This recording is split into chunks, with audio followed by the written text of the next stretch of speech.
Ask My Instructor 9.2.15. Determine if the sequence converges or diverges. If the sequence converges, find the limit.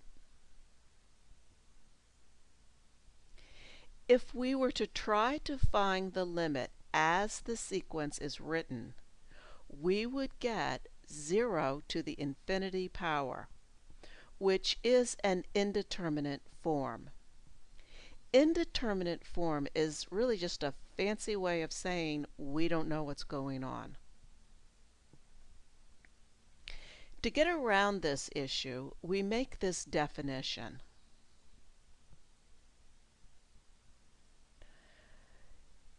Recall that if x equals log of y, then y equals e to the x.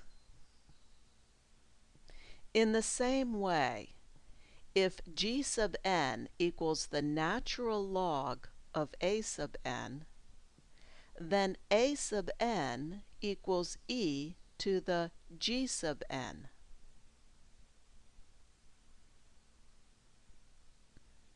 So why make this definition? How does this help us? Notice that the log of a sub n is equal to a product of n times the natural log of 1 minus 1 over n. What we have done is we have brought the n out of the exponent to a more workable location. The composition rule of limits tells us that if we know the limit of b sub n as n goes to infinity, if we know that limit, then to find the limit of e to the exponent b sub n, we need only use this equivalency.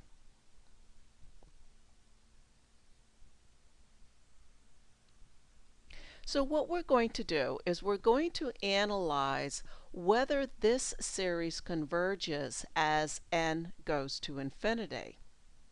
And if it does converge, then we will want to know its value in order to use this equivalency.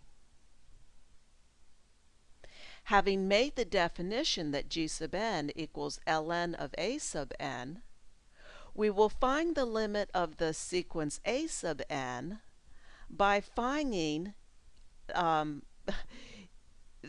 limit of the sequence g sub n, finding that limit, and then our answer will be e to the limit that we found.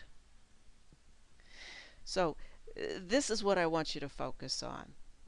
We have defined g sub n, and we're going to find the limit of g sub n, and that will give us the limit of a sub n.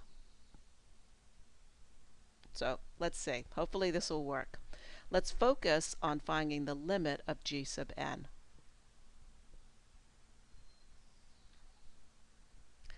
Find this limit as n goes to infinity.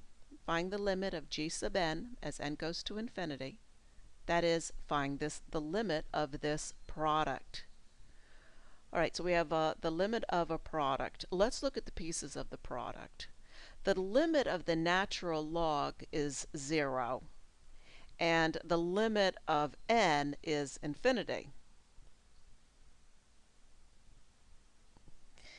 And so the limit of our product is an indeterminate form. So we traded one indeterminate form for another indeterminate form. But believe it or not, we're actually getting closer. Because this indeterminate form can be manipulated to an indeterminate form of infinity over infinity or 0 over 0. And those indeterminate forms allow us to use L'Hopital's rule. So we went from one indeterminate form to another indeterminate form, and then we will go to a new indeterminate form. But that indeterminate form is allowed by L'Hopital's rule. Okay, so lots of fun here. All right, so what we need to do is change the product to a quotient. And so that's what we do here. We change the product into the quotient. And so the limit of the product is the limit of the quotient. And that gives us the indeterminate form 0 over 0, which is allowed by L'Hopital's rule. All right, so let's work on L'Hopital's rule. So L'Hopital's rule obviously involves derivatives. So let's look at a couple of derivatives. The derivative of n to the negative 1 is negative n to the negative 2. And the limit of the the derivative, I should say, the derivative of the natural log of 1 minus n to the negative 1 is the derivative of 1 minus n to the negative 1 over 1 minus n to the negative 1. Okay, so having these derivatives, we're ready to use L'Hopital's rule. We're looking for this limit, and we're going to do it by applying L'Hopital's rule. L'Hopital's rule says the limit of a over b is equal to the limit of a prime over b prime, if you have the right indeterminate form. Then we go and find the derivatives, find the prime of the numerator and the prime of the denominator.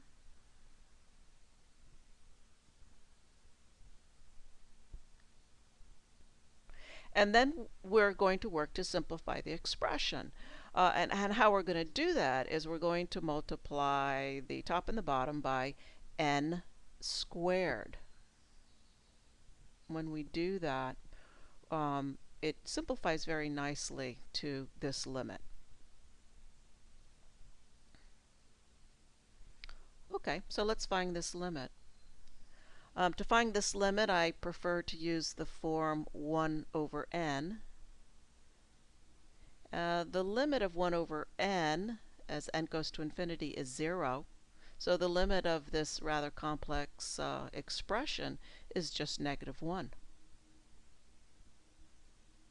So the limit of g sub n, the limit of g sub n equals negative 1. And then to remind you,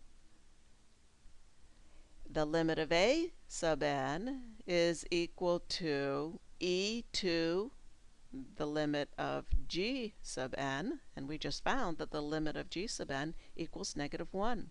And we're all done. Get an answer of e to the negative 1. Take care. Have a great day.